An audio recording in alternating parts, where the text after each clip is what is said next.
Go ahead, Rob. We're joined by Charleston head coach Robin Harvey, and Robin, just your opening statement on the game. I mean, I think that we got a super slow start, and our kids went in there with deer in headlights. We had open shots, we didn't hit them.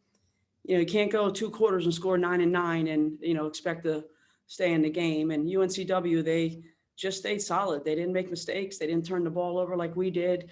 And we hang our hat on our defense, but our full court pressure was really not there. We weren't committed to it.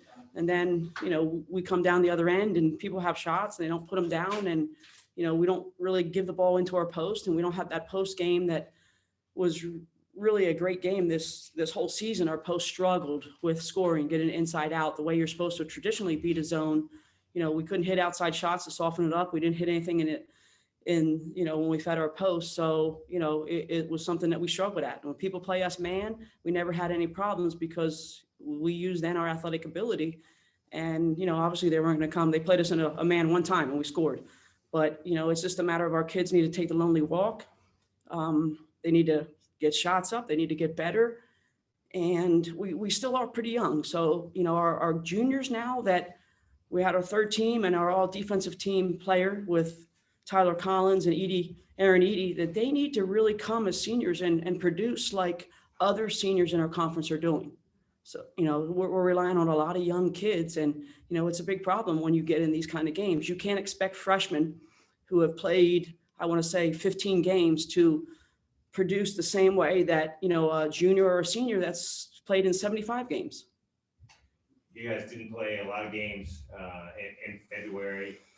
How much did that maybe lead to some of the shooting numbers, or was that not effective? Well, I mean, I think that we had the shots. I mean, early in the season, everybody was playing us in a man, and then they figured out, hey, let's go zone. And, preseason as coaches, we were like, we're not going to have a problem with a zone because we have kids that can shoot it from the parking lot. But, as the games go on and the kids get tighter, I guess that rim gets smaller. And, when you play for a coach that says, shoot when you're open, you should be able to get some shots and put them down. And we worked 2 weeks on preparing for UNCW. They didn't do anything different. It's just our kids need to put shots down and play a little bit smarter. They had a 52-36 edge rebounding wise and 40 points in the paint. How big of a factor was that? Huge. We got to get stronger. We really have to team rebound together, and, loose 50-50 balls, they want them all. So, it was just, part of the disaster that we came out and did with offensively. We didn't play great defense, and, you got to get rebounds and you got to box off. If you want to try to get an over back call, but you have to put your butt on their thigh and bend them down to get that call, because, that space in between is anybody's ball, and they wanted it more than we did today. All right, Ron, thanks very much. Thank you. Appreciate you guys. Yeah.